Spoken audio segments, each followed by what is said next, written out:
Iga jaht peab vastama mõõdukirjale ja seda kontrollitakse ja see on sinu töö siis ka sellel regatil, et mida sa teed? Räägi ära ja näita meile. Üks asi on see, et iga jaht peab vastama temale väljastatud mõõdukirjale, aga see, mis nagu enne regatti põhiliselt vaadatakse, on see turvavarustuse osa. Selle jaoks on reeglites eraldi kategooriad ja iga kategooria juures on oma nimekiri, mis asjad sul jahi peal peavad olemas olema.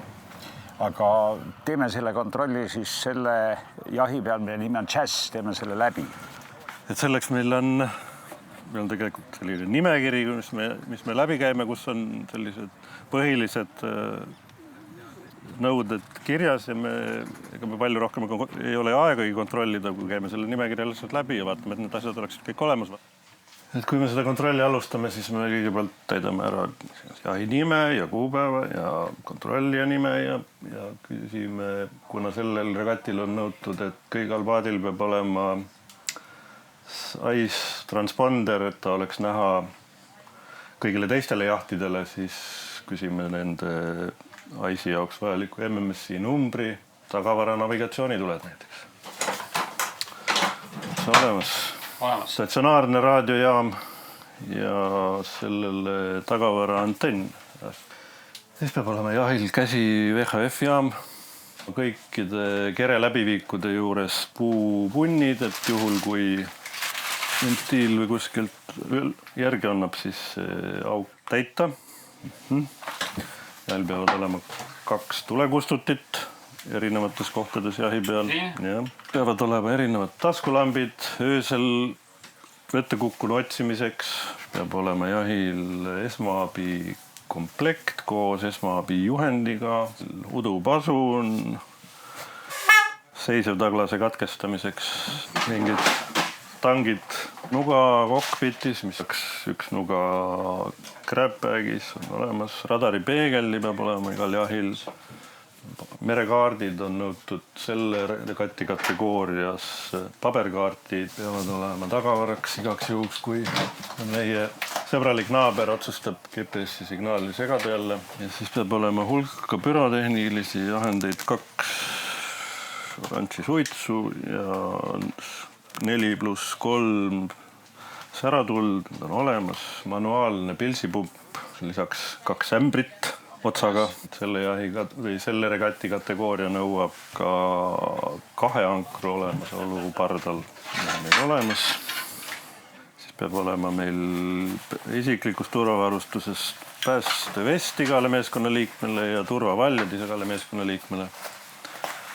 Nende nõuete täitmisega, kui kellelgi on probleemi, siis need on kõige tüüpilisemad asjad, mis tekitavad probleemi, mis on probleemsed, kuna need reeglid nende kohta on päris keerulised ja seal on paljud ei loe seda lõpuni läbi ja need tihti ostavad selliseid näiteks turvavaljaid, mis ei vasta nõuetele ja selle regati turvatase nõuab niinimetatud crabbagi olemasolu, mis on meil siin näha, see on selline, mis kui juhtub see kõige hullem ja laev on uppumas, siis see on selline, kus peavad olema sellised kõige tähtsamad asjad, mis kui jaht maha jäetakse, mis võetakse kaasa.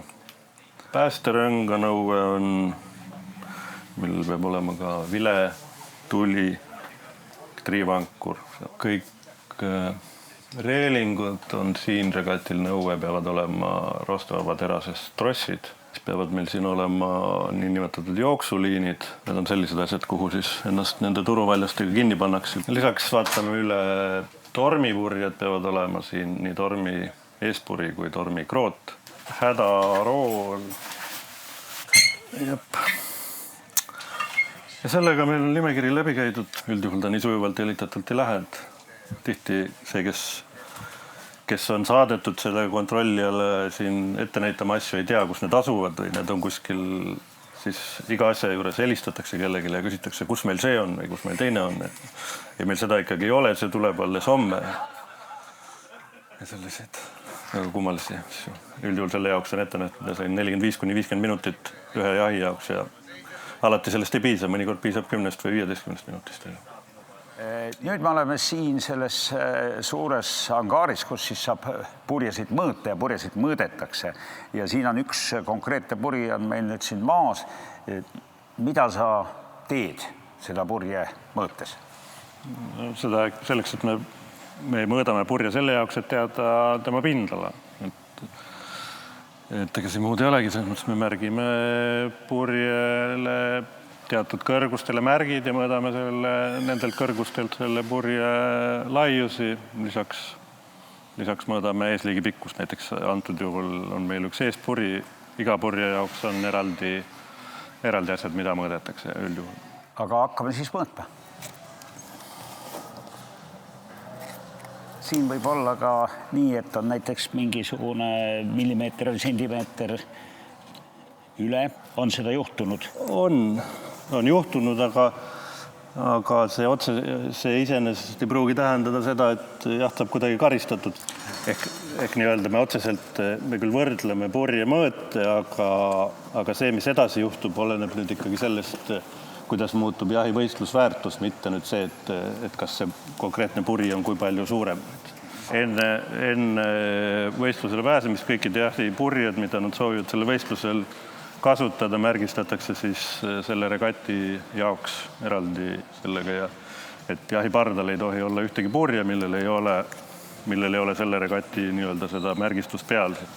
Ma sain 7/8 on siin 1 sentimeeter vähem, 3/4 sama, kesklaius sentimeeter vähem, kui on varem mõõdetud, veerandi peal 2 sentimeetrit vähem, kui on mõõdetud, soodinurgast 5 sentimeetrit vähem ja eesliigi pikkus 28 sentimeetrit vähem, kui on kunagi aasta tagasi mõõdetud.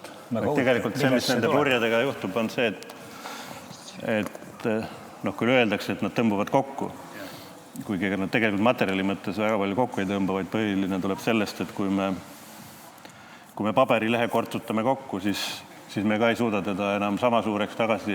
Ja kui teda kasutatakse, siis iga murdekoht võtab mingi mikromeetri väiksemaks ja väiksemaks ja väiksemaks ja lõpuks nii-öelda, kui teda on piisavalt kortsutatud, siis ta lihtsalt enam lähebki väiksemaks selles mõttes. Kui kaua sina seda mõõtjatööd oled teinud nüüd? Mina nüüd ei ole väga kaua teinud, mina olen 5 aastat sellega tegelenud. Ja kas nüüd sellised tiitlivõistlused on mõõtja jaoks on ta nagu pidupäev? No tiitlivõistlused on mõõtja jaoks ikkagi pidupäev.